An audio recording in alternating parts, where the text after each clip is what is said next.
Било Трамп байсан бол Канадыг тэр чигтээ залхих гэж орлохгүй. Яагаад гэх юм бол энэ тэнэг гаруудыг авах хэрэггүй байхгүй юу? Тийм ээ? Эднэрийг авах хэрэггүй. Зүгээр Албертаг булгаад авч. Албертагийн эрх чөлөө өөрийнхөө тавилангаа шийдэх эрхийг би дэмжнэ гэд яриад Алберта дотор ингээ бужигнаад эднэр бас салаа авчихна. Яагаад гэх юм бол одоохондоо энэ тохиролцоо ашиггүй байхгүй. Эдний эдийн засаг бүр муудна, ажлын байруудаа галтна. Сайн мэдээ байна, муу мэдээ байна. Сайн мэдээ юу юм бэ гэх юм бол Англи улс өөрийнхөө тавилан өөрчилж чадсан байх шиг байна. Өмнөх видеог үзээрэй. Тэгээ орон нутгийн сонгуул дээр уламжлалт эрх барьж исэн нам тэгээ цагаачийг оруулж ирдэг, хилээ нийдэг, гэмт хэргийн эсрэг биш нам сайн арчигдсан. За муу мэдээлэл нь юу юм бэ гэх юм бол Канада улсын ерөнхий сайд. Тэгээ саяхан сонгуул нь болсон. Tudуугийн араас нь гарч байгаа хүн яг адилхан мэдээлэл муутай хүн байх шиг байна. За, юуны төлөө юм бэ гэх юм бол хэдүүлээ одоо сонсцгоо. Гэхдээ тий саяхан ерөөхдөө энэ зарлагдсан. Тэгээд цаанаа байгаа сайд нар, дарга нар ямар төрлийн хүн бэ гэх юм бол иймэрхүү хүмүүс тий Канада хүмүүс нь биш. За тэгээд Майк Карнигийн үгийг сонсцгоо. Now that Canadians have honored me with a mandate to bring about big changes quickly. За, Канада улсын ард түмэн намайг томилсон. Тий тэгээд надад нэг мандат өгсөн томоохон өөрчлөлт авчрахын төлөө. I will work relentlessly to fulfill that trust. 51% аваагүй, 60% аваагүй, тий? Хальт ялсан хамгийн том нам мөн. Гэхдээ 51% сонгогчдын мандат аваагүй шүү. As I stressed on election night, I am committed to working with others. Governing as a team in яа тэгээ бусад намтай хамтарч ажиллана гэсэн амлалт өгч байна. Ягаад гэх юм бол өөр арга байхгүй учраас. Тийм 51% аваагүй. And caucus. And working constructively across parties in Parliament. Working in real partnership with provinces, territories, and indigenous peoples.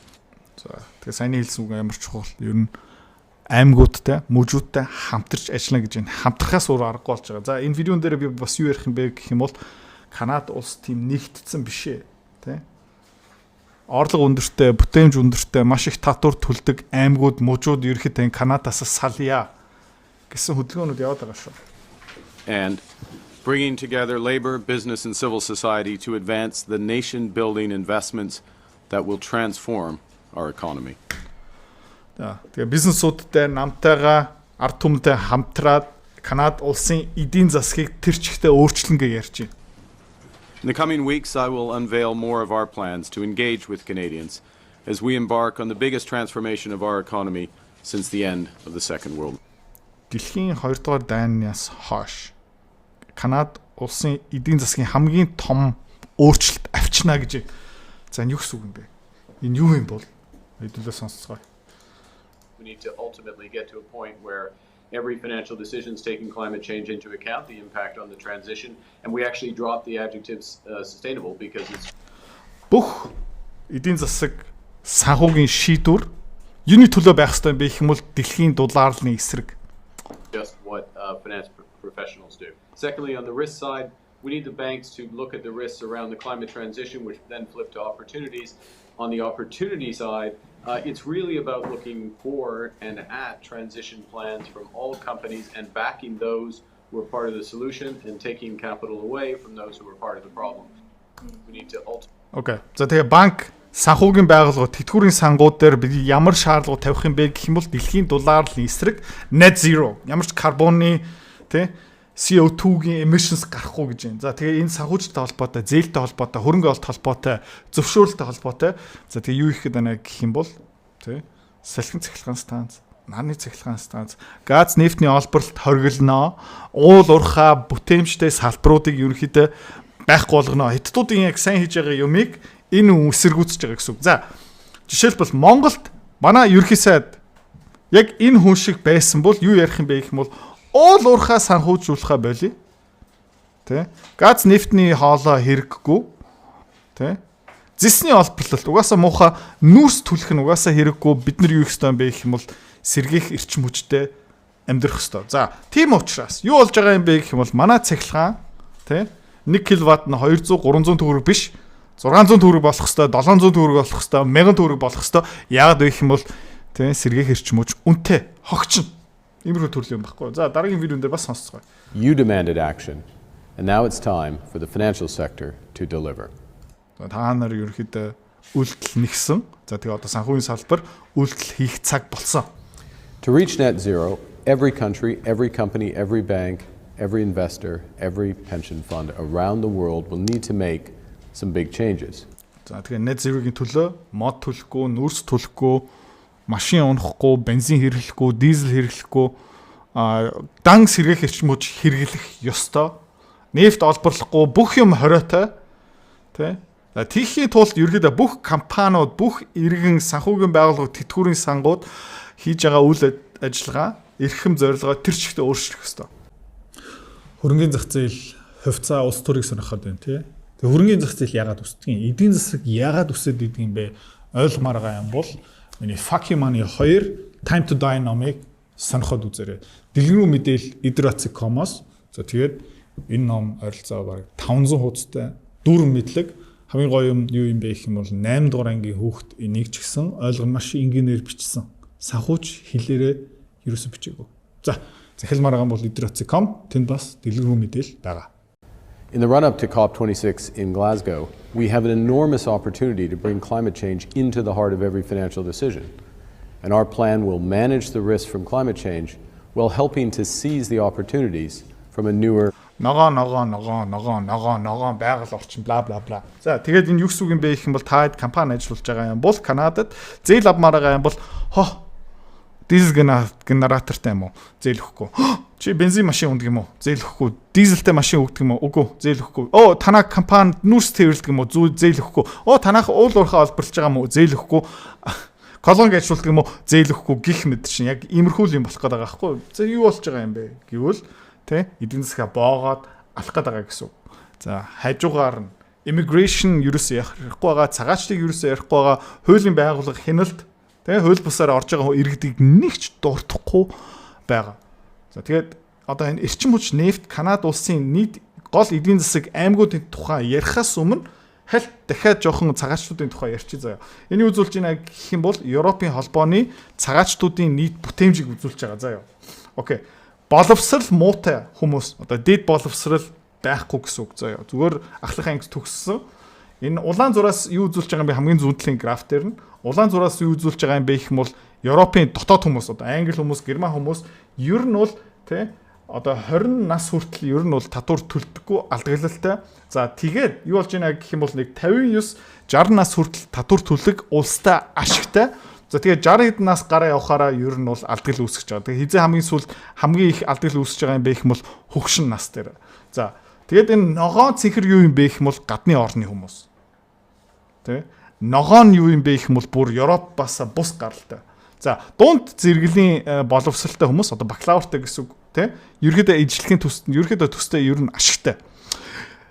Өндөр зэрэглэлийн боловсралтай одоо магистртэй, доктортой хүмүүс супер ашигтай хардаа. Улстай маш их татвар төлдөг, өндөр орлоготой. За ямар төрлийн хүмүүс орлох хэрэгтэй юм бэ гэх юм бол эднэр хэрэггүй эднэр дээр төлөх хэрэгтэй байхгүй юу? Канада юу хийж байгаа юм бэ гэвэл эсрэг юм хийж байгаа. Окей. За тэгээ үр дүн яг юу байсан бэ? За тэгээд энэ ногоон эдийн засаг, уул уурхайгийн эсрэг, нефт, газны эсрэг тий сэргээх эрчим хүчний төлөө юу болсон бэ гэх юм бол тэгээд бас бахан гэмт хэрэг цагаатшуудыг оруулаад ирээд 2014 оноос 2022 оны хооронд заяа хөгжсөн орнуудын дунд Канада улсын эдийн засаг хамгийн удаанаар өссөн бараг өсөөгүй гэсэн үг. Тэгээ Ирланд номер 1, Поланд, Унгар, Турк. Тэгээ Турк бол нөө инфляц дотор байсан л та. Тэгээ Словак, Солонгос, за Канада ерөөсө өсөлт 0 байхгүй. За иймэрхүү ерөнхийдөө Трудо яг адилхан байсан, энэ Марк Карни яг адилхан.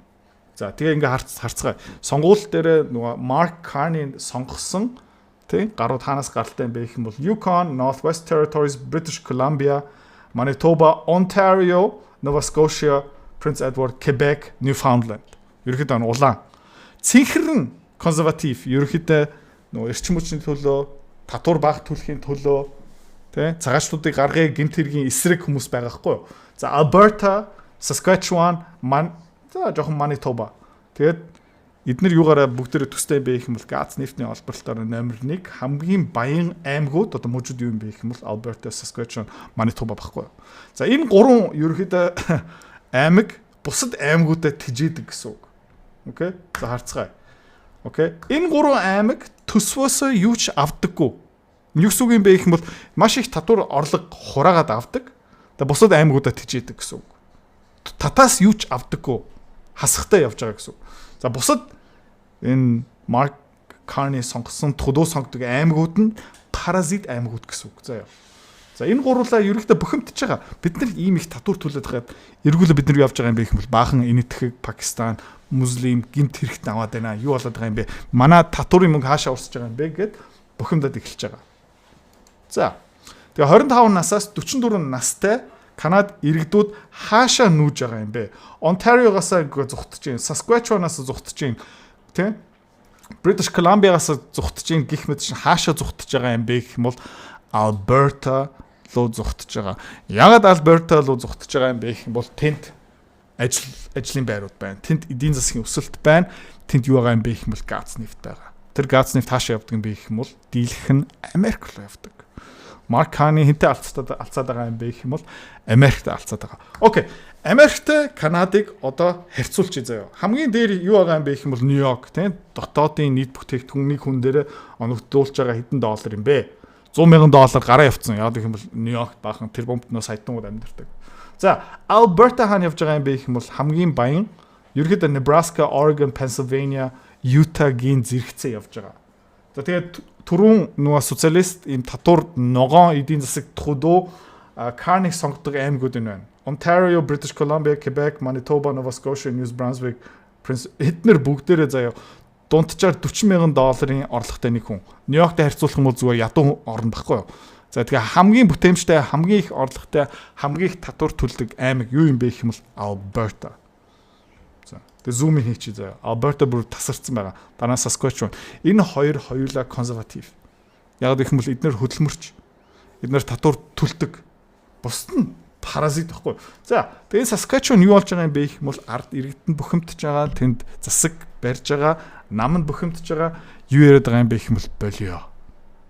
Канадасаа салъя. За тэгээд Alberta мужийн аймгийн засаг даргын илтгэлийг сонсцгоо. The new prime minister is a whole new level of climate zealot and eco-extremist. За шинэ сонгогдсон ерөнхий сайд бол бүр байгаль орчны фанат хүн. From his decades-long push for net zero banking that sought to make it impossible for banks to invest in oil and gas, to his promise now to massively increase carbon taxes on our олон 10 жил дараал нь мань хүн санхүүгийн байгууллагад ажиллаад Англи улсын төв банк удирдаа тэгээ юу ямар журам баталсан бэ гэх юм бол газ, нефть олборлдог уул уурхаад санхүүжил өгөхгүй. Төсөөл үзчих заяа. Монголын эдийн засаг дээр Alberta ямар эдийн засагтай юм бэ гэх юм бол Монголтай айгу төстэй байхгүй юу? Уул уурхаа газрын баялагын олборлолт, баяжуулалт, экспорт.